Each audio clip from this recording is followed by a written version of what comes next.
There have been tears and blood and suffering. And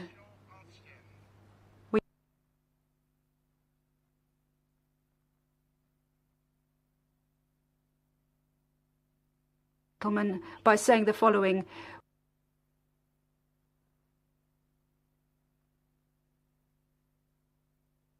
we have to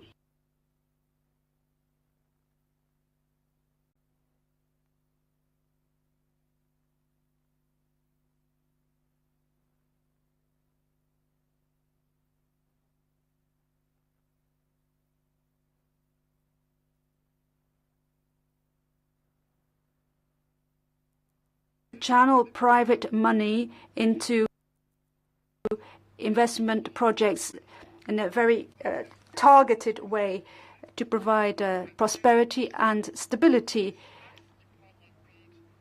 And this will happen if we take into account the demographic situation as well. And here too we have a common challenge.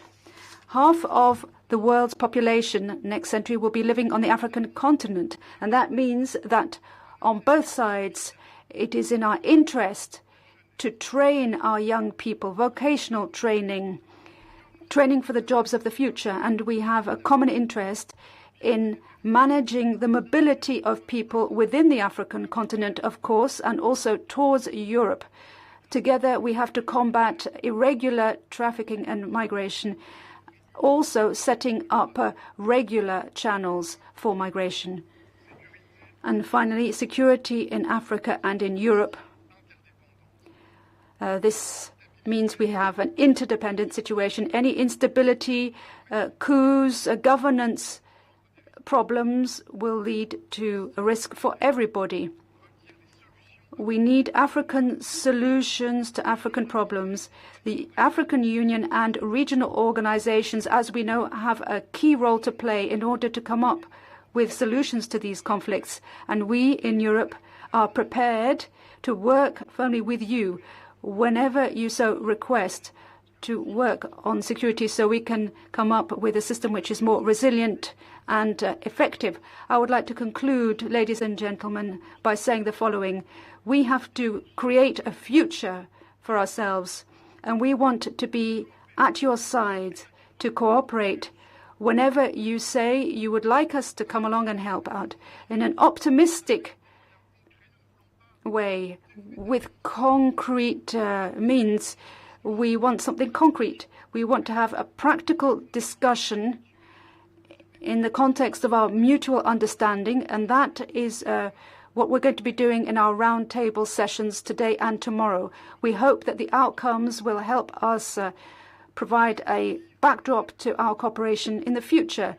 And I like to say that our two unions are beating with the same heart, and I would like us to speak with the same voice as well, with a single voice. We will be pooling our forces, and only in that way can our two continents contribute towards making the world fairer, more sustainable. And I would like to conclude with a proverb from Togo saying, "Where the heart is, the feet will go." Now, we all know where our heart is, and I hope that together we will be able to pave the way and to commit, and I would like to wish you a very fruitful summit. Thank you very much. Merci, Monsieur le Président. Now, thank you very much. Opening words of the President of the European Council. I would like to ask your attention now for the President of Senegal, Chairperson of the African Union. Donc, je vous demande votre attention pour le Président du Sénégal, le Président en exercice de l'Union africaine, His Excellency Macky Sall.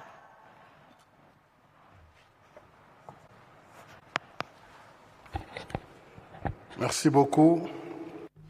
Thank you very much.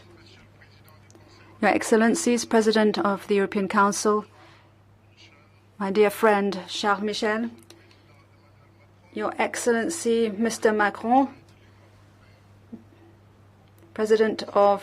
Acting President of the Council, Your Excellencies, heads of state and government of the EU and the AU, Chairman of the European Commission, Ursula, President of the African Union Commission, Ministers, Ambassadors, Your Excellencies, dear friends from the Europe-Africa Foundation. On behalf of Africa, I would like to thank our European colleagues for their hospitality and invitation in this beautiful and historic capital for our 6th meeting after the Abidjan meeting in 2017. We are coming to you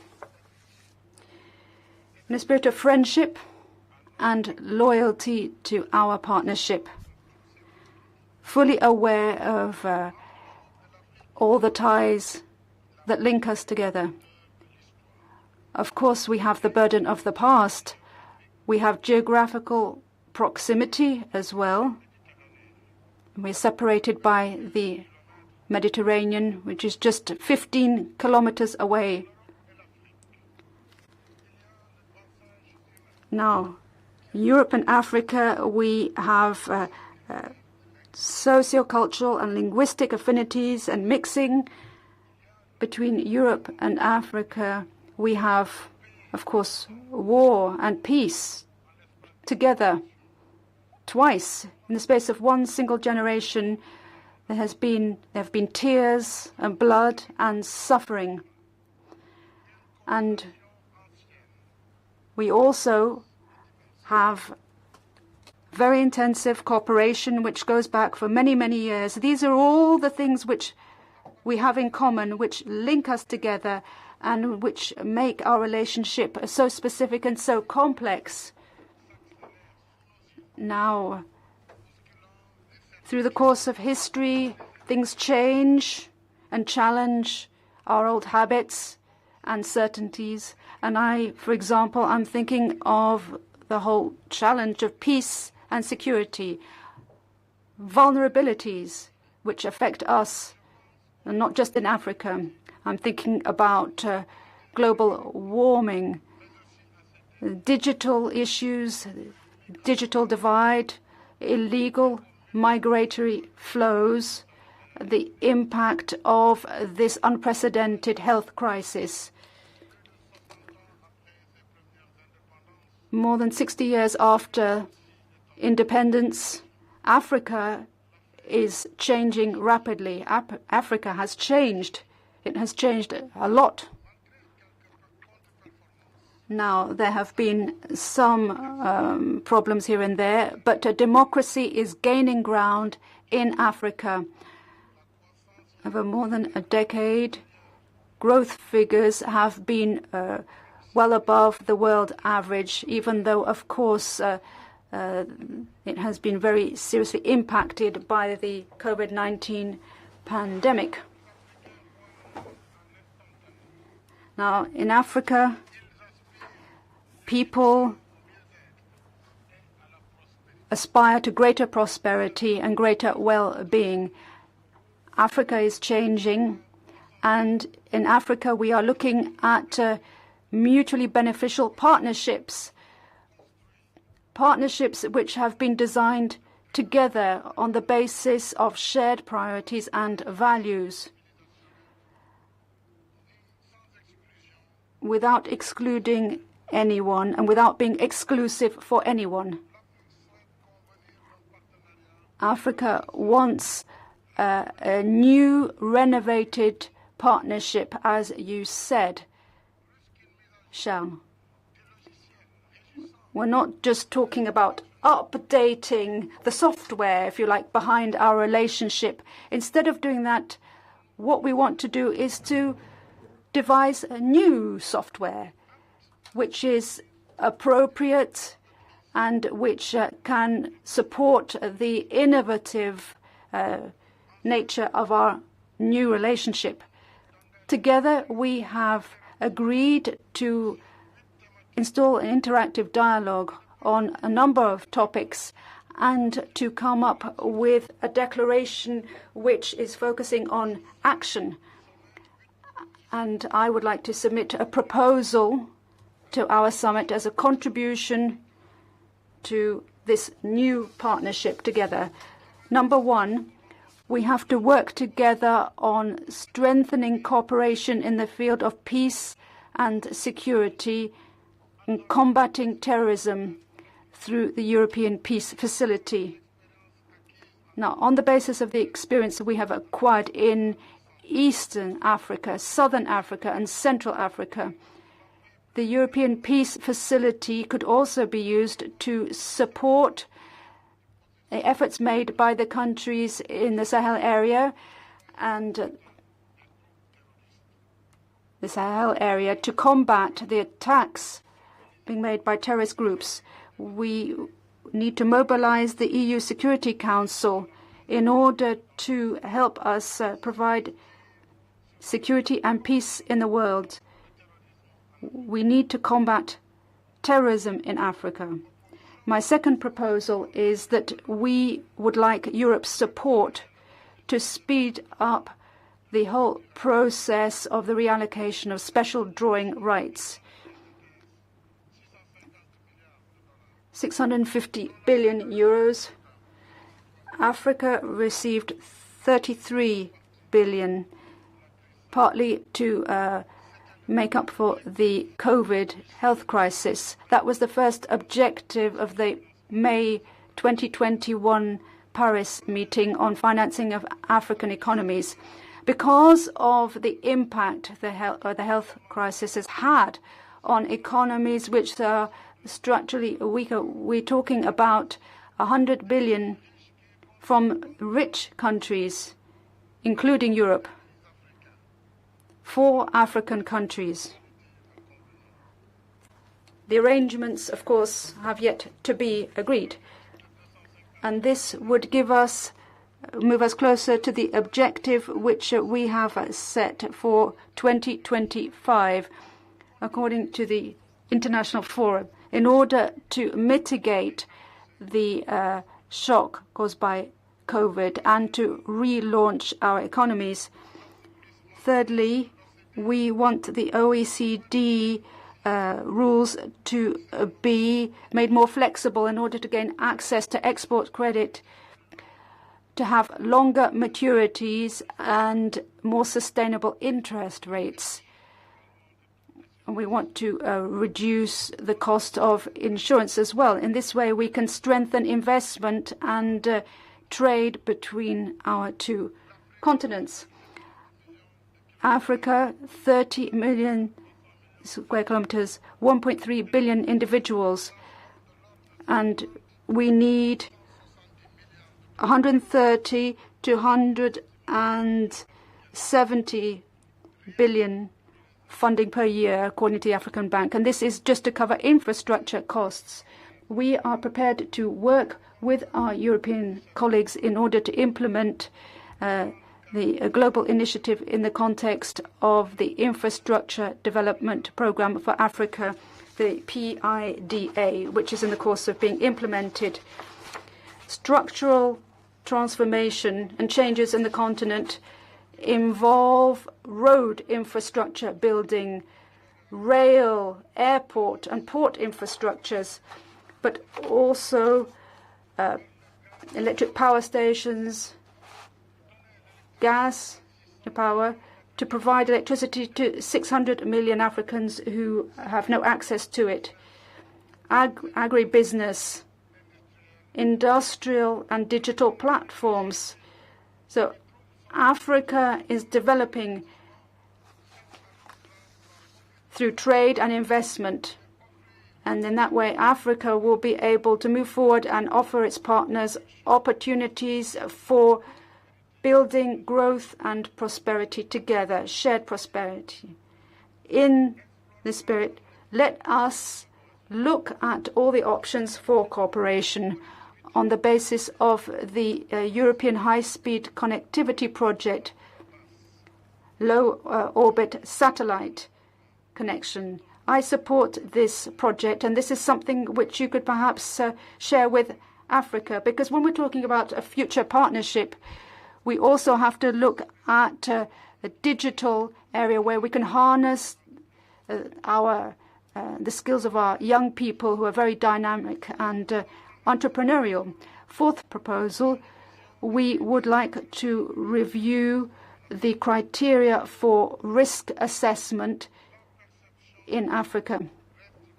In Africa, the perception of risk is higher than the real risk, which means that we have high insurance premium. This reduces investment and it also reduces the competitiveness of our economies. Recent studies show that at least 20% of the criteria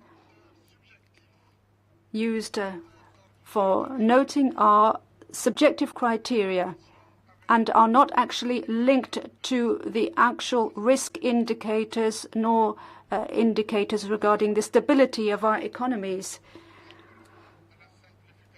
Fifth proposal, a simplification of formalities and procedures linked to the conditions for the financing of projects. Now, in the context of good governance and transparency, very often these formalities and procedures lead to delays when it comes to the implementation of projects, which undermines the activities carried out by public authorities and ends up disappointing people. Number 6, we have to act together to provide better access to vaccines and to strengthen pharmaceutical capacity in Africa. Now, Europe has demonstrated solidarity to Africa in the context of the pandemic. There have been donations in the context of COVAX and donations in a bilateral context as well. I would like to express my gratitude and thanks to our European partners. But Africa has undertaken to embark on the production of anti-COVID vaccines. Egypt, Algeria, South Africa and Morocco in particular. Senegal, Rwanda, Ghana, amongst others, are preparing for production now. And we would invite Europe to support this new action so that we can strengthen our pharmaceutical and biotechnological capacity beyond COVID. Point 7. Let's work together to protect our climate and to promote climate justice. Africa supports the Paris Agreement on climate. A number of our countries have been developing initiatives for protecting and restoring biodiversity in the context of the continental project. Now, we are lagging behind in terms of development. More than 600 million people still live in a difficult situation. So our priority is to ensure that we have access to electricity. We need to industrialize our continent. We have too many people still living in the dark. And we are expecting a great deal from this summit. We want something concrete.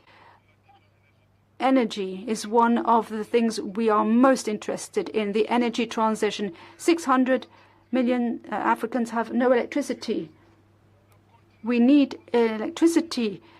Our continent needs to draw on its natural resources, and we hope that Europe will display solidarity on this particular point. That's why we would like to maintain the financing of the gas industry and hydrocarbons for a just energy transition, a fair transition, taking into account the specific needs and constraints in our continent. Number 8, repatriation of our cultural heritage. Returning of African works is a major priority for us because they are part of our identity, our civilization. If we want to draw up a new ethical relationship between Europe and Africa, this has to be based on the respect for and assessment of the truth. We have to move in the direction of what we had in the Savasa report. Dear colleagues, ladies and gentlemen, with these proposals, Africa wants to convey a conciliatory message to Europe, and we trust that we can work together in solidarity. Now, our colleague Dugan talked about the importance of solidarity. There was an autobiographical novel which was extremely successful, and it was published 61 years ago. The author of this novel talks about a meeting between Africa and the West by looking at the heroes' adventures. Now, Africa has, of course, links with the Western culture, with the Islamic cultures, and then goes to university, and he becomes a hybrid character as a result of his experiences, a global child, a global citizen, bringing together three civilizations, and somebody who is able to talk to other people. Then we need a dialogue between different civilizations. And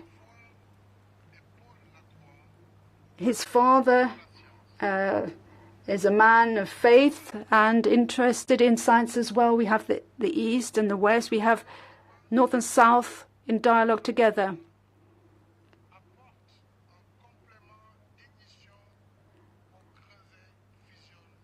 And every scene, every episode leads to fusion and mixing. We haven't had the same past, but we will have the same future. I think we cannot move alone in separate directions. We can't just think about ourselves and self-preservation. 61 years after these comments were made, I think they're still as relevant. Now, we're talking about a situation of interdependence. We all need one another. And that means that Africa cannot just look at promises of some continent of the future. It's very trendy, this term. We have borne the weight of history for many, many years. Finally, we have to cast off our burden. We have to accept. We have to be accepted. We have to be part of a new dynamic, which is part of world governance. And this is our underlying feeling as we come along to this summit in Brussels. We are long-term partners, and I hope that we will be able to work together. Thank you very much for your attention.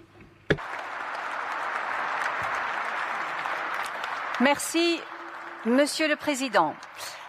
Thank you, Mr. President. After the head of state from Senegal, I would like to invite the President of France and acting President of the Council, Mr. Macron. President of France, who currently holds the presidency of the Council of the European Union. I give the floor to His Excellency, Président Emmanuel Macron. Merci beaucoup. Merci beaucoup, Monsieur. Thank you very much. Your Excellencies, Mr. President of the European Council, President of the African Union, President of the Commission of the European Union, Permanent Commissioner of the African Union, ladies and gentlemen, heads of state and government, President of the European Parliament, Presidents of the European Central Bank, of the World Bank, the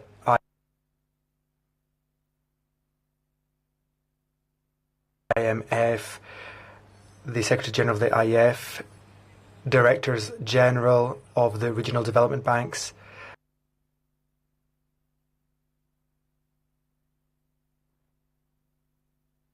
parliamentarians, ministers, ambassadors, and finally, my very dear friends.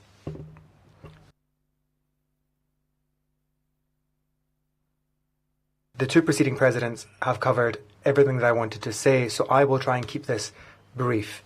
Here we are, 4 years after Abidjan meeting again. Abidjan, a country of hospitality. I'd like to extend my thanks for the welcome that we received there. I'd also like to thank Charles Michel for organising this meeting between Africa and Europe at a time when we face multiple challenges, which you each touched upon. For 4 years now, I think that we've made great changes by following a very good agenda. For example, in education of young girls, which President Macky Sall has been pushing, transformation of the G5 Sahel, the Libya crisis, the Great Green Wall, the Ocean Summit a few days ago in Brest. Time and again, we have created a European-African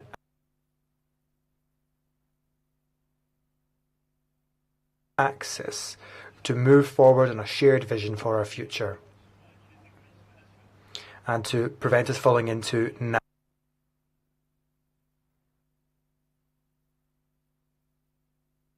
national selfishness. We have multiplied the fields of our investments: security, peace, economic opportunities,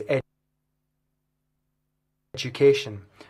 And here I agree fully when it comes to the institutional issues raised by President Macky Sall a moment ago. Sport also. And then we've also faced this pandemic together, which has thrown all of our agendas up in the air. I'd like to thank President Moussa Faki and Ramaphosa for the roles that they have played.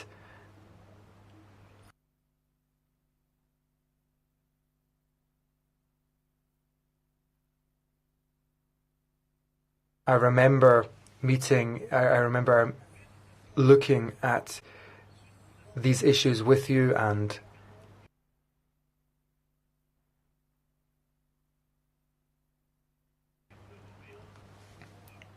finding a European and African way forward, a common response, and to be able to convince our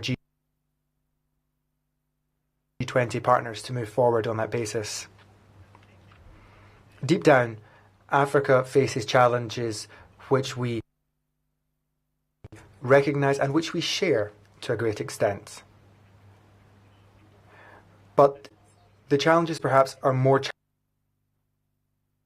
challenging in Africa. The digital transformation and the need for connections. The green transformation, which is even greater for you, as the President said a moment ago. There are fundamental infrastructures which have to be built in Africa, which our economies in Europe didn't face when we were building our initial infrastructure. That makes the challenge all the greater for you. Climate transition, which at the same time is an industrial and energy transition. The political transition, of course, and the evolution seen in a number of regions, an ongoing process that involves the regional bodies and their investment and infrastructure banks, which I welcome here. And also a demographic transition, which is the polar opposite of what we're seeing here in Europe. Your continent is the youngest in the world, with an excellent opportunity, but also a huge challenge for all if we cannot help you to provide a future in education to the youth of Africa. This in parallel to Europe, which is going through an ageing of its population, which is also a challenge, if I may say so. In the face of these challenges, and for several years now, you've also faced two crises. On the one hand, terrorism and destabilization. We have also faced that destabilization here in Europe. This crisis has been multiplying because of international groups like Daesh and Al-Qaeda, which have chosen Africa as a region where they have been conducting their activities in the Sahel, in southern Africa, and in other areas where terrorist groups have been making headway, prospering as a result of poverty and the opportunities which they draw from those circumstances. The second major crisis which you've had to go through has been COVID, just like us. But as I said a few days ago, it's been even more difficult for the African continent to deal with because it is both a health and economic and social crisis which has been brought to bear on more fragile economies that are still in development, making it even more costly. Your budgets do not have the same ability to absorb these shocks as ours do. International organisations have put a figure of between 200 and 250 billion euros on the needs for financing over the next number of years. That in addition to what was already needed. Taken together, that means that the summit that we are holding today, I think it comes as at an exceptional crossroads in time. A crossroads where we have to decide as Europeans whether we want to build a new strategy, a new alliance, unique in the world with you in Africa to help you succeed. We are aware that any success will be shared or it will not happen. If the African continent is not successful, the first people to notice, the first people to feel the effect outside of Africa will be Europe. And that is why we must build a new alliance, a new axis together on a number of bases. Firstly, we must work together instead of for you. When we have been working on new projects, it has been around a shared method, a shared objective. Next, we have to have a proper roadmap setting out our ambitions with concrete projects and plans. That should lead to a political declaration, a text with a list of projects. I think that the President of the Commission will come back to this, and I thank her in advance, and I thank all of her services for their work. We need at least 150 billion euros of investment over the next 7 years with very concrete plans allowing us to reinvent our relations, linking diverse parts of our continents together. Finally, we're going to have 7 round tables. And there we need concrete responses to some of the challenges which President Macky Sall raised. Firstly, funding for growth. We have to live up to our commitments. We have to reallocate up to 20% of our special shares, and we have to find financing opportunities to support the investment banks, or we have to find the money from other budgets. Then there are the transport, energy and climate transformations. We have to ensure that Africa has the renewable infrastructure it needs. The proposals on the table are making progress, but we have to provide the funding needed and cope with the realities of these projects in the interest of Africa's young people. Then there's the European Constellation proposal presented by the Commission a few days ago. It's a real north and south project which looks towards a brand new constellation that Europe's never used and through which we should be able to provide connectivity to the entire African continent. That is fundamental, essential. If there's no connectivity, there will be no way to roll out what we are planning in many, many areas. Thirdly, governance, peace and security. Here we have to go further in what we're doing, and with the Gulf of Guinea and with Sahel, we have to work to help find new solutions. Rwanda, working with SADC, was able to find an unprecedented solution for Mozambique. We also have to be there to help fund and promote these operations and, in turn, to help convince the other nations in the United Nations to support us in this work. There's a 4th session to support economic integration in the private sector. As has been said, the proposal from President Macky Sall is essential. We have to help reduce the risks involved in African economies so that projects can be implemented more quickly and so that we can support the private sector to invest in far greater scope for the future. There are young people, there's potential for growth. What we need now is to draw in the necessary private capital so that it can be deployed and fertilise the economy. We have to bring many projects out of the informal and into the formal economy so that they can be fully deployed. The 5th session will look at health systems and vaccines. As the President said, we face a challenge. Europe is a continent which has exported most vaccines to Africa, which has provided most support and most accompaniment.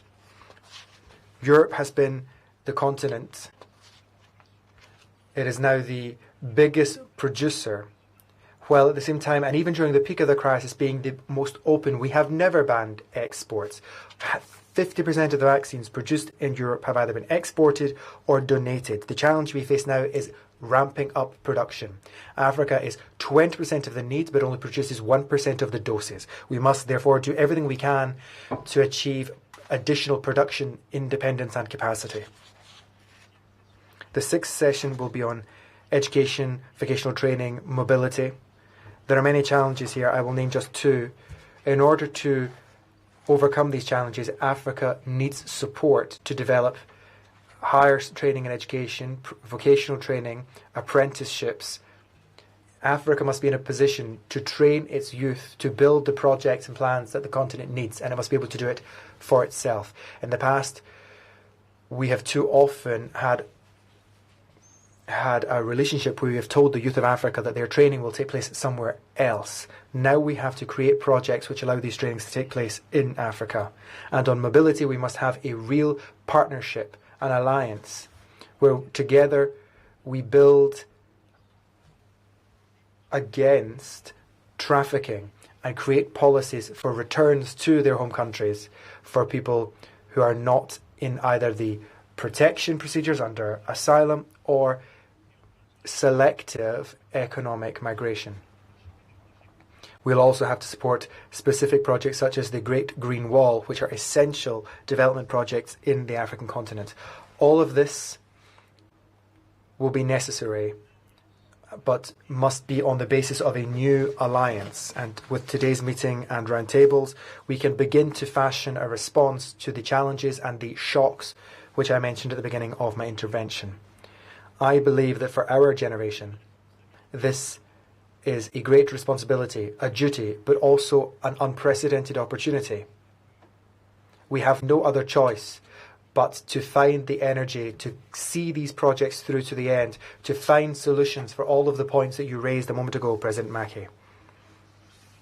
You are the President of Senegal and of the African Union right now, and on top of that, you have also won the African Nations Cup. I think that we're going to have to show the same energy as your football players in order to make a success of the summit and to build the alliance that we need for your and our youth. I think that it's eminently possible, but it's up to us to make a success of these next 2 days. Thank you. Merci, Monsieur le Président. It's a pleasure now to welcome the President of the European Commission. La présidente de la Commission européenne nous fait l'honneur d'être parmi nous et de présenter sa vision des futures relations entre l'Europe. And the President will be telling us about the future relationship between Europe and Africa. Von der Leyen.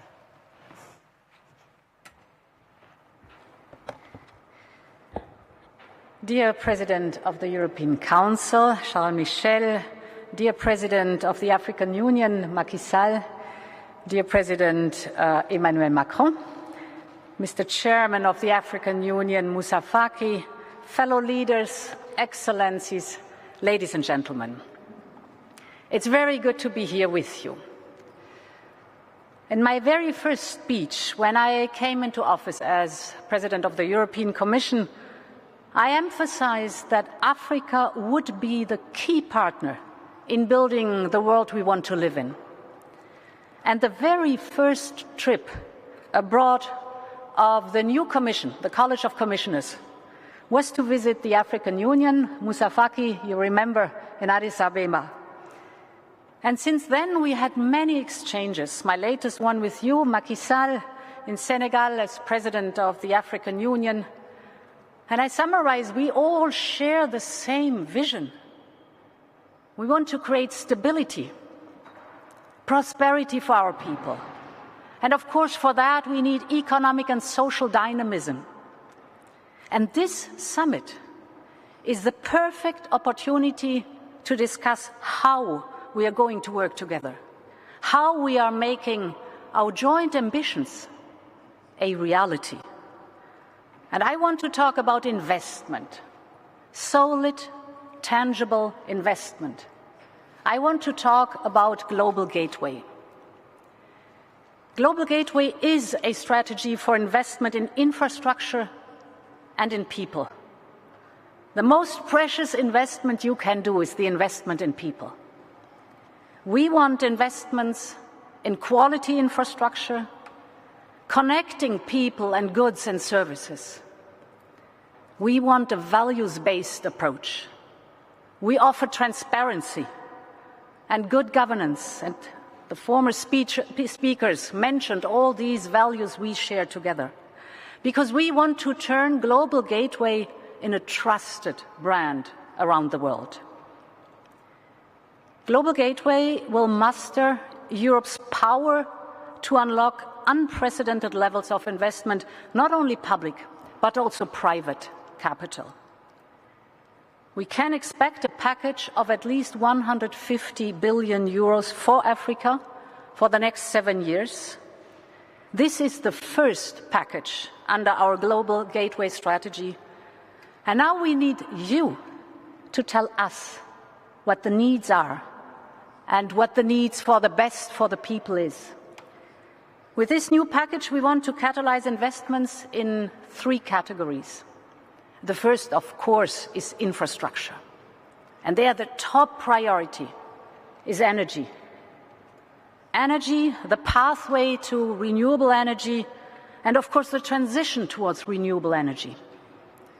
Because we all know firsthand that sustained economic development hinges on reliable access to energy. Africa has solar, wind and hydropower in abundance. So let's build on that.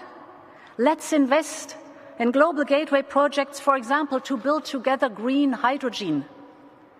And let's discuss the transition, how to get there. Macky Sall, we have been discussing it last week in Senegal. Indeed, the transition from the status quo today to a world where we have these renewable energies will need a lot of challenge for us, but we are able to make it together. Or the investments for electricity, interconnections, and energy access. People need access to electricity. And the numbers you are telling us, Macky Sall, about 600 million people without access to electricity, are a real challenge. But together we can make the difference. We need to invest in transport corridors like roads and railways and waterways. It is the connection of energy, electricity and transport that wide opens the door to the African free trade area. Or take the digital transition. This is where the new model of economic productivity lies. In Dakar, I met young entrepreneurs who do not need any smart business ideas anymore because they have them in abundance. That's fascinating to listen to them. But what they need is access to the internet, to develop their brilliant ideas. That's all they want, access to the internet. And thus, we want to focus on connecting Europe and Africa via submarine cables and Africa's regions via terrestrial cables.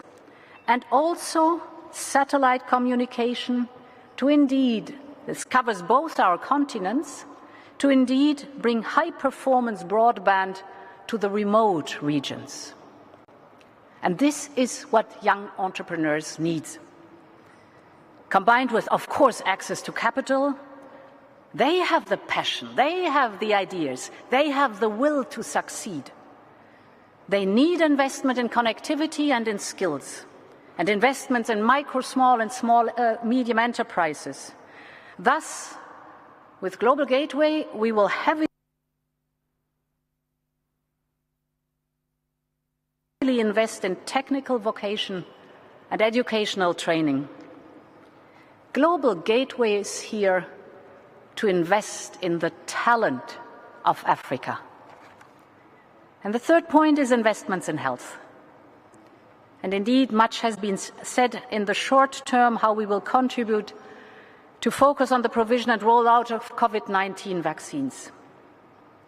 But I want that our investments in health go beyond the immediate urgency and take a strategic perspective that looks beyond the pandemic. It is about the capacity of Africa, indeed, to produce their own vaccines, to develop mRNA manufacturing capacity across Africa. And I think we are making rapid progress because, remember, we started in April last year. Emmanuel, c'était à Paris, au sommet. And now we expect to build at least 2 state-of-the-art factories in Rwanda and Senegal this year. Last week, I visited the Pasteur Institut de Dakar, which will be one of the new vaccine production sites. Yesterday, the pilot production facilities were presented by BioNTech in Marburg. And in parallel, we are supporting the World Health Organization to set up a technology transfer hub for mRNA vaccine production in South Africa. I am confident that this hub will empower African scientists and companies. And the fascinating part is that this is not only about COVID-19 vaccines, but this mRNA technology is phenomenal in engineering vaccines for other diseases that are the real killer, like, for example, malaria or tuberculosis. So there's a lot of progress in it. My fellow leaders, this is what Global Gateway is all about: to turn our vision into a reality. Together we share our priorities. Now you have to tell us how we get there. Concerning the green transition, what is it what you envisage? Or for the digital decade, what is the infrastructure needed? Precisely, what are the young generations need to make their dreams come true? We all know the very beautiful African proverb that says, if you want to go fast, go alone. If you want to go far, go together. Let's embark on that journey together. Today's summit is our first milestone. I cherish the vision of 2 continents working hand in hand to improve the world we live in. Thank you very much.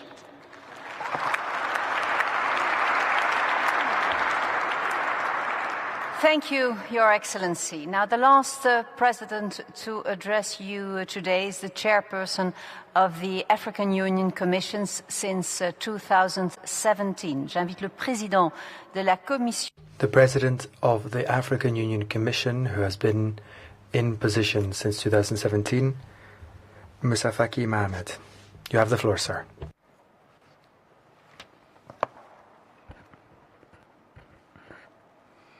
Mesdames, Messieurs les chefs d'État et de Heads of State and Government, President of the European Council, President of the European Commission, ladies and gentlemen. Here we are together at last, having overcome the challenges, able to meet in person here in Brussels for the much-awaited 6th EU-AU Summit. No one can doubt that the warmth of our reunion will give us new energy for our beautiful friendship, sculpted sometimes in pain, but also in the history and geography of our relations. I am pleased to see so many leaders from our 2 continents here today, and would like to thank you for the wonderful seamless organisation of today's summit. Thank you to your teams for their hard work. Excellencies, ladies and gentlemen, COVID-19 has profoundly changed all certainties for 2 years and almost created serious doubts about the future of our humanity, our species. But indeed, but through generosity, we have been able to overcome these challenges. Africa has continued to make progress despite the challenges, moving upwards and onwards in the ordered and progressive application of regional development programs, which are profoundly inspired by the 2030 Agenda. More than ever, we are hitting our goals for the future and overcoming the structural fragilities which we face. Of course, COVID-19 was a heavy blow. It amplified fears and stood in the way of many of our international exchanges where the continent is sadly often behind. But despite the generalized fears, Africa proved itself to be exceptionally resilient. It was able to show that underneath its evident fragilities, the precariousness, its shortcomings, in its soul, it was psychologically able to find resilience of incomparable strength.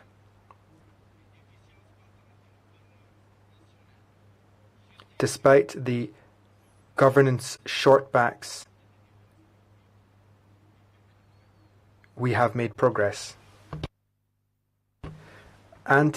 Unconstitutional changes of government and many other challenges have not yet been overcome in order to strengthen governance and democracy. On the economic field, COVID caused a drop of 18%, while remittances of funds from abroad fell by 25%. Direct foreign investment fell by 40%. All of this against a backdrop of a drop in tax revenue. Repairing these financial problems will be key to our recovery. Our partnership has not yet been able to fully mobilize our potential in favor of a proper modernization and recovery plan. What can be more urgent than overcoming this challenge in a smart way through inventiveness, innovation, and of course, in our common interests? The problem is not the lack of availability of funding, but as always, finding the political will to guarantee the best use of funds and systems for global governance that is fair and shows solidarity. Yes, we can be pleased to see a broad consensus on the priorities for structural fields for our future. Innovative funding, digital transition, connection, infrastructures, climate change, the energy transition, vaccine production, agriculture and sustainable development, education, vocational training, migration and mobility, economic integration, peace, security and good governance. Now we have to go beyond mere theory.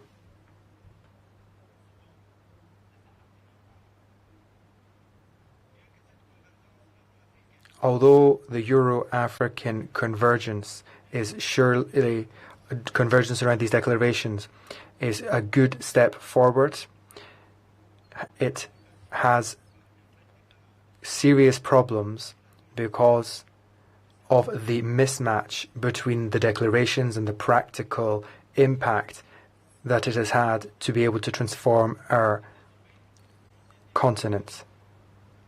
Although the preparation for this summit has been better, more diverse, and more hand-in-hand, and I thank Charles for that, we must make even more progress to strengthen our consensus and take account of all sensibilities. Africa is developing a broad range of partnerships. They do not all share the same history.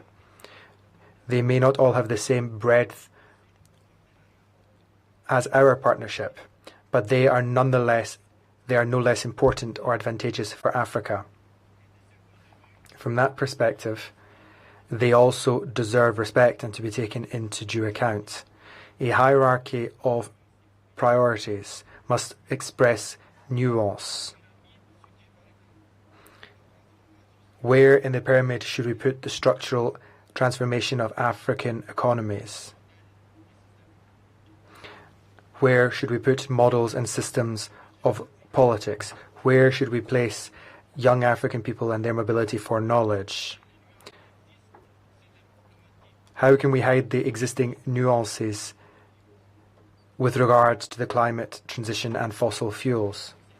Under the presidents of the European Council and the African Union, ladies and gentlemen,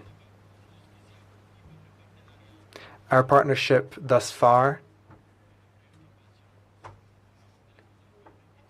has focused on how to effectively and efficiently apply the activities set out in the action plan. However, we must come up with tangible results. We must think together about how to achieve that. The African Union would like, in this regard, to share its approach. There are two parameters which should be taken into account together. On the one hand, finance mechanisms, and on the other, monitoring and assessment mechanisms. The classic mechanisms have shown their limits. Our two unions now have to come up with new, more flexible, effective mechanisms that come up with better results. Above all, we must cooperate together more effectively in the combat against illicit flows of funds, especially where they remove funds from Africa. We need regular assessment because that provides the benefit of allowing us to make regular adjustments and to foresee the future with more security and control. Our summit today raises great hope. The hopes held by the elites and the people of our two continents are real. We must ensure that we don't disappoint them. This summit has to mark a renewed, revitalized cooperation fed by pragmatism. We must aim to transform our continent in line with the way that the preparation for this summit has changed.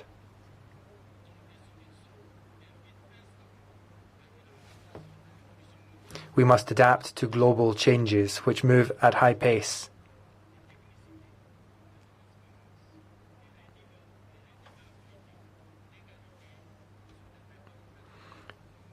But we must also incorporate the true parameters to measure our relationship in regards of technicity, transparency, and many others. We hope that this summit will be a great success. Thank you very much.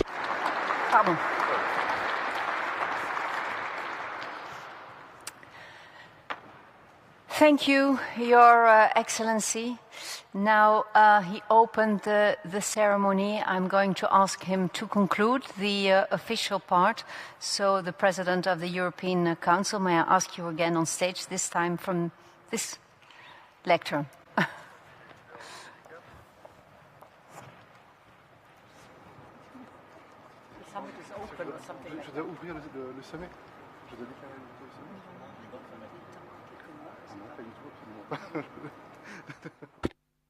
J'ai le plaisir de déclarer le sommet ouvert.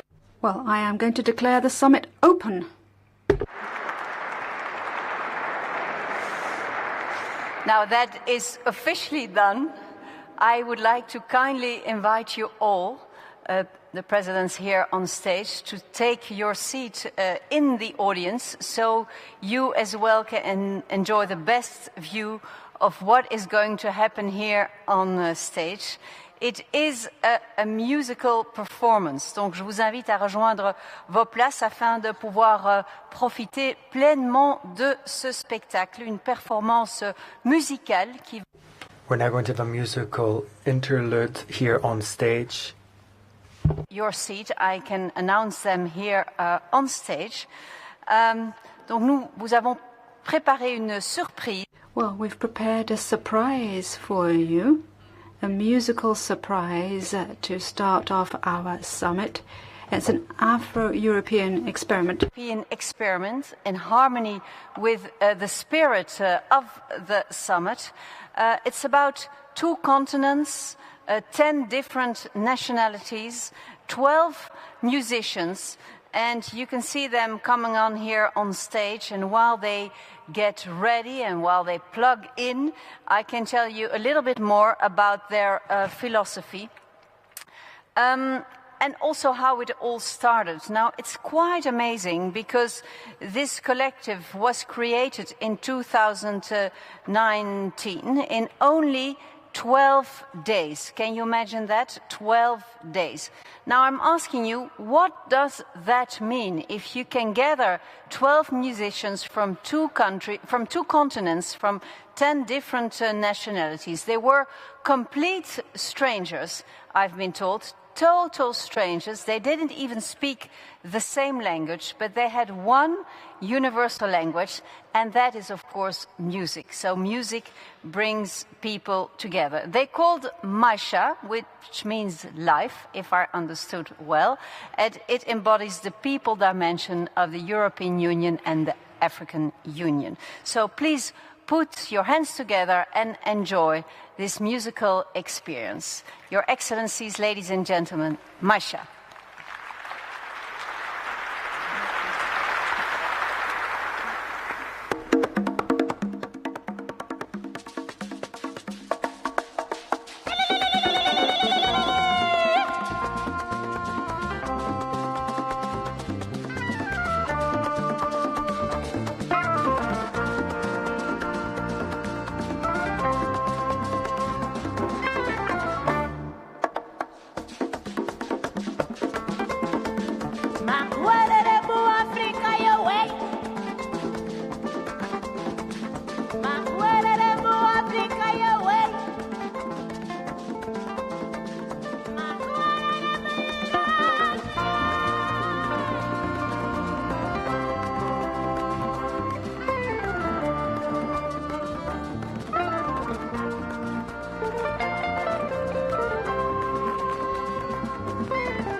Ladies and gentlemen, Maisha, please give them a warm applause, bringing the sun in the heart of Europe.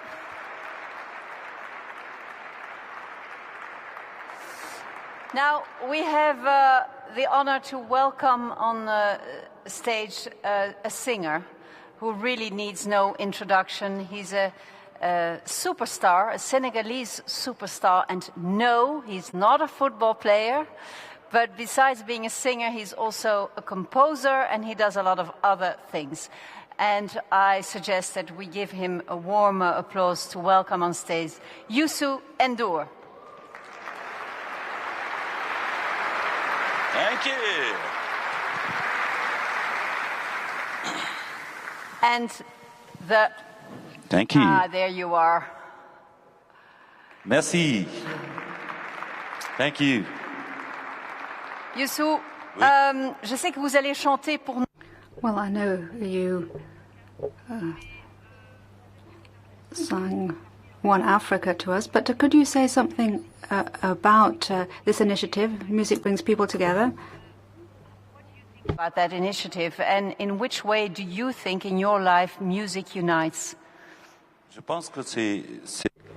Well, I think that this initiative, this workshop between African and European musicians is an excellent example. We've heard the speeches now. People were saying that you can't move forwards alone. We have to do so together. And Maisha is a beautiful, it's a lovely story. I've seen them right from the very start, and I think they will continue. And I think it's an excellent example. Well, I said that they met, they did all of this in just 12 days. They set up the group. They didn't even speak the same language, but it really clicked. Well, music is their first language. You don't really need to speak. It's the first language, and you can see that they're happy. You look at them, they're happy to be doing what they're doing, and that's great. I very much welcome this initiative. Well, thank you very much for being here with us. You're going to be singing for us, but you're going to say something first. Merci beaucoup. Merci beaucoup. Thank you very much. Ladies and gentlemen, heads of state and government, heads of delegation, participants and guests, I would like to take advantage of this opportunity to say that Africa and Europe are two old partners. And for that to continue, we have to understand it's not a question of aid, but partnership. A win situation for you and a win situation for us. New Africa is young, it's dynamic, it's open and demanding. And that is why I'm saying for a young person, we need training and a job. If all African people learn a skill, they will not want to leave Africa. We need more investment in the creative industries. I also call for the industrialization of our continent with respect for human dignity and for the environment. We cannot do all of this without developing our infrastructures to facilitate mobility of people, goods and services. And finally, I would call upon you to seize these common opportunities we have for Europe and Africa. This is a new Africa.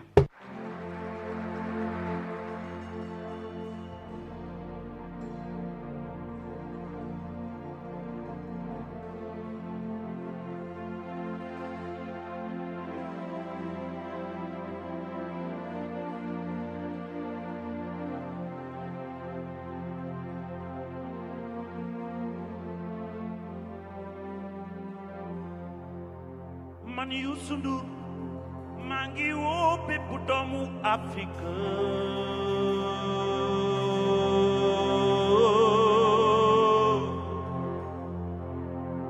ñu bokk xalaat bokk gis-gis bokk yéene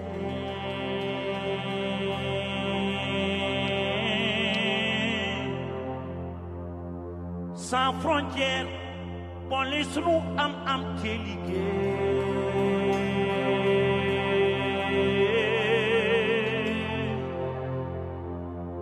waratuñu nangu kenn ñëw di ñu féewale bul jiite réew foog ne la fa nekk yow yaa ko moom njiit bu dëgër dala war a fekk nga bëgg sa réew te sàkku ndimbal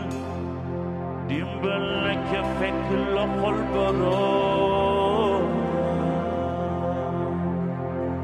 we Africa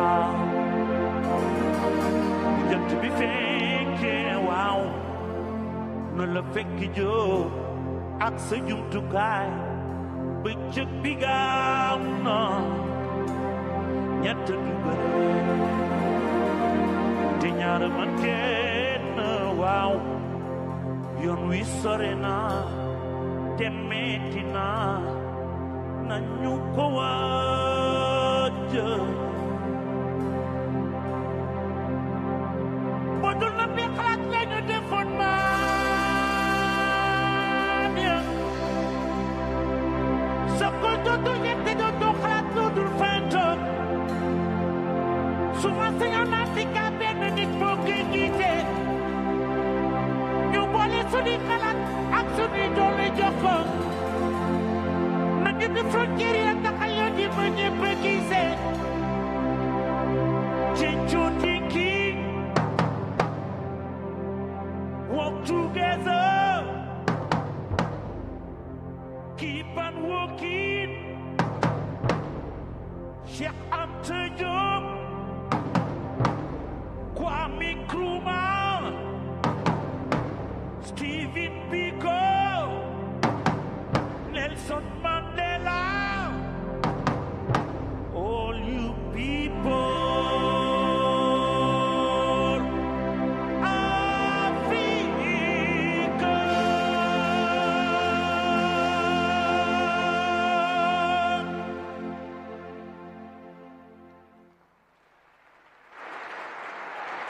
Merci beaucoup. Thank you so much. Ibu Baye. Thank you, Youssou N'Dour. Thank you to all the musicians for this beautiful music that will, of course, inspire all of us in the next 2 days. Now, don't move yet, because, of course, we want to take a family picture. And, because of the COVID measures, we have to stay where you are, so we cannot all come together. They will start preparing here above me, so you can already take your masks off and maybe warm up your cheek muscles so that when they're up there that you're all ready to give your nicest smile. Actually, you can get up. Yes, that's the good example to give. You can take off your masks, you can get up, and then if we are all ready, and I think we are there, yes? Are we? Yes, we are. Then I suggest that I go 3, 2, 1, and smile.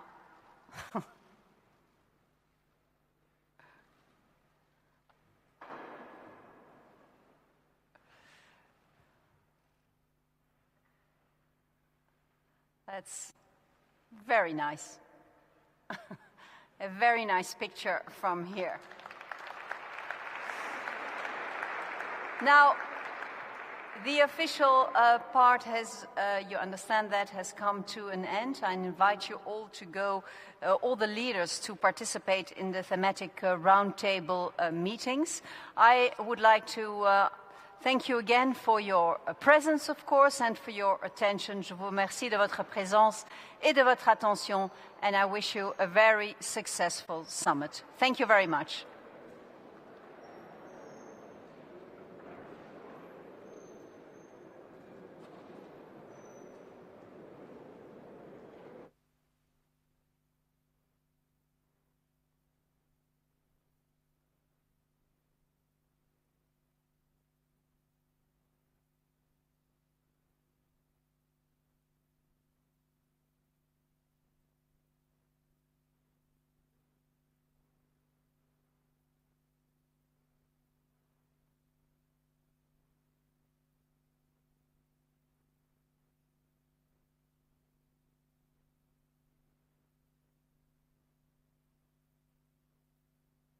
A live broadcast of the EU-Africa Summit, and as you just have the chair of the opening ceremony saying the opening of the summit have come to an end. Of course, now the leaders are expected to go and start business. Quite a very important moment there. We had various speakers during the opening ceremony, Usman. It has been quite a very interesting session, opening ceremony of the 6th edition of the Euro-Africa Summit in Brussels, Belgium. And yeah, we heard from the the EU Commission President, Charles Michel, President Macky Sall, who is the African Union President as well, or Chairperson, the EU, of course, Commission President as well, van der Leyen, the African Union Commission President as well. So, and Emmanuel Macron, all of them more or less speak on the same issue, how to, further build cooperation between the two continents. I know we didn't have time to digest on all the issues that they have spoken about, but what did you make of the statements that you heard from almost all the speakers in relation to the cooperation between Africa and Europe? Thank you very much, Amadou. And I would not hide this. I think I am amazed for the fact that two continents are represented under one umbrella. And it's just a very wonderful official ceremony there. But in as much as the official ceremony was concerned, I've learned a lot with regards to the EU-Africa cooperation. This was one of the key messages which was sent by almost all speakers, trying to make sure that they bring together the two continents in order to change the narrative. Yeah. And in fact, this was one thing that was captured in the speech of the Senegalese president, who happens to be Macky Sall, who highlighted the geographical proximity of Europe to Africa. He said Africa and Europe, are only separated by 15 kilometers of the Mediterranean Sea. That is the only border, that is the only geographical lining that separates the two continents. So there is a need for the two continents to come together and work together, considering the political situation, the political history of the continents as well, from the from the 18th coming to the 90s. This was something that was mentioned, and equally as well, the issue of COVID-19 is one issue that is mentioned, and both parties have called for renewed efforts to make sure that they fight COVID-19 by making sure that they also install like vaccine facilities, production facilities in the continent, which the European Union President happened to highlight that they are working on a project in Senegal to build a vaccine production site, equally as Morocco and as we've seen in South Africa. So all these are projects which are intended, and equally as well the issue of energy generation as mentioned. Absolutely, and of course I just want to say this, as you can see, as we speak, the delegates are meeting among themselves, discussing, having sideline discussion. Apparently you can see the exchanging words, trying to build new friendships and all that, and contacts if need be, because as you heard from Macky and of course the van der Leyen, this is more of reshaping again the relationship or the cooperation, trying to build a new partnership for the better interest of the two continents and its people.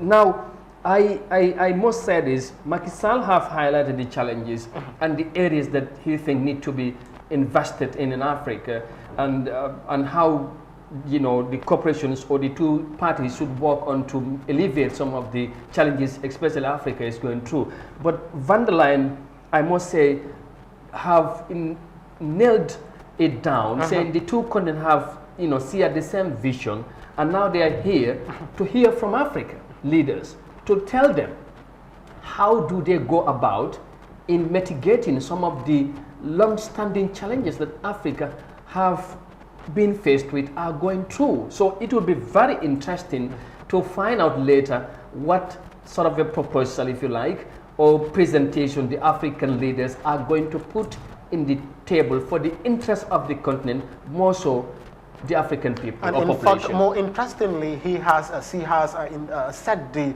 ball rolling for the fact that he has asked the continent to African leaders to come out to voice out their problems. And I just think this is something important that African leaders should learn from, because when she speaks, you can tell that she knows a lot about the African continent and the reality. So if they can understand our problems, if they can tell what our problems are, I think as a continent, as leaders of the continent, we should be. They should be very careful. They should learn from these, speeches, because they are very motivating, and for the fact that they're talking about the issues, the way forward for the continent is something that should be looked at. But now the question is, how would they represent the best interest of the continent? Absolutely. This is the question. Will they put in? Will they go in for the right rockets? Because they are giving them the opportunities. Because let's now see in the next 3 years or 4 years, when we would talk here about agreements which would at the end of the day bring chaos. I think there is a need for African leaders to be very sorry, I just want you can continue, because we are talking on very important issues here. For sure. Yeah, and Maki have highlighted some of these things. Africa, is faced with terrorism, and they need of course, need the European Union or the EU to support Africa in fighting terrorism, and also to to make sure that they would bring a flexible approach in how they would repay some of the debts that are in the shoulders of the African continent, credit and loan payments and sort of, and also he talked about the partnership in technology and also governance and transparency. This is also one area that has been a concern which Maki has mentioned or talked about, but also Van der Leyen has also highlighted the same issue. So as Macron as well. And I think these are some of the things that the African leaders need to discuss among themselves and tell the EU how they think this can be done to mitigate some of the challenges. But then again, I was just thinking the way the European presented themselves or how they think the partnership could move forward henceforth is very probably one can admire the approach or the wordings or what they say, but in reality when it comes to why it matters most, would it be the same thing? Because most of these things comes with conditions. For sure.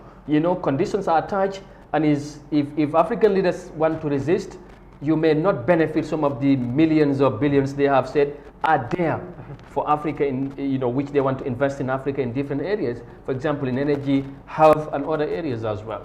And coming to that, the issue of 150 billion euros has been mentioned by the president, that's the EU president, that here against the 7 years, this is what the 150 billion euros that they will be investing in Africa in terms of energy and more importantly in the area of infrastructure. But like you mentioned, all these things come with their own demands, and I think it will be that has to be clear, because they cannot give these monies for free. So this they also need interest, or they have interest in it as well. So this is where the role of African leaders come in, because at the end of the day, if proper strategies are not put into place, citizens would become the victims of it. And with that, we've seen in the Gambia, the issue of migration has been discussed, deportation of Gambians from Germany. So with these are all issues that should be well tabled by African leaders. We are made to understand that Modu Tangara. It's representing Gambia in this summit. In case you worry why President Barrow is not there, tomorrow is Gambia's Independence Day. So Gambia's Foreign Affairs Minister Modu Tangara is representing Gambia in this summit, of course. So you might have seen him there, some in the pictures. So that's quite very important. So I know we are very close to the end of this session, Usman. But just to reiterate again, the session is about, or the most important part of this session is about to start. This was just the opening ceremony. The rest would be done in closed doors, where a roundtable conferences would take place, and then leaders would exchange ideas as to how they would go about in dealing with some of the issues that Africa is confronted with. And I want to say this again. I know all the African allies are closely watching. They are monitoring the likes of America, the likes of China, the likes of Turkey, and others. They would be watching, and they would be very much interested to know what would be the outcome. What sort of a proposal would Europe put on the table for Africa to benefit from? And from there, they would also know, I mean, they would start thinking and strategize how to approach Africa again. Because to be, all that we are saying, these are all about interest. You know, with the billions or whatever they talk about, they stand to gain more than Africa would do. In a nutshell, one would call Africa the playing ground. It's a football field. That is where all the resources are available, and this is where the match will take place. So, and that is why today it's a very important event, for the fact that African leaders will be meeting with the European stakeholders, and I think there is a need for them to be very careful with the kind of decisions they make at this stage, because like you said, other continents, the leaders of other continents are also paying attention, and that would also determine their approach into it. So that is something that is very important, Amadou. Yeah, thank you very much. I think it's good that we clarify that, but it's good that you know, some of the things that we had from the opening ceremony are very motivating somehow, just to hear. But I think we would want to, we'll be interested to know, I want to say, how the summit is going to, what it's going to produce, you know, the outcome of it. And moving on as a continent, what kind of a benefit are we stand to gain from this Euro-Africa summit? Remember, it's 20 years old now, and the last edition was held in Africa, as we understand, in Abuja, Nigeria, and here this time it has been held in Europe. You know, so because I believe others would be wondering why African issues would be discussed in Europe, and of course it was 5 years ago, or discussed in Africa, but you want to gauge the impact it has. It depends on what angle you looked at it. Of course, Maki have said it, there has been some changes, great developments that have happened in the process in many areas. So as we look forward to more of that, then we would see how everything going to pan out. But it has been a very interesting session, I think, based on what we had from the speakers. Now the session is about to begin, and we just want to see, we will wait and see what sort of a presentation the African leaders are going to put before the European leaders for discussion and consideration before tomorrow, the final day of the summit. For sure, and it will be important for our viewers to also know that a final declaration will be made at the end of the summit. Yeah, exactly. And with that, we will also put you in the picture to tell you what have been agreed during the session, actually. All right. Thank you, Usman. I think with that, we would end it here for now. And then, yeah, because we have other programs that are coming on as well. But just once again, thank you very much, as always, for watching Eyeafrica TV. Usman Jatta has been keenly following these preparations leading to the summit. And today, I have been here with him to follow the opening ceremony of this convergence in Brussels. And he will equally keep following developments starting for this, of course, the moment towards tomorrow, the end of the summit, and we will keep you updated on the outcome of this Euro-Africa summit. It's the 6th edition, by the way, and whatever happens, we'll let you know, God willing. Thank you very much for watching, and keep watching our interesting programs, and we'll give you more updates later on. But for the meantime, many thanks for the pleasure of your company. Thanks for watching, and bye for now.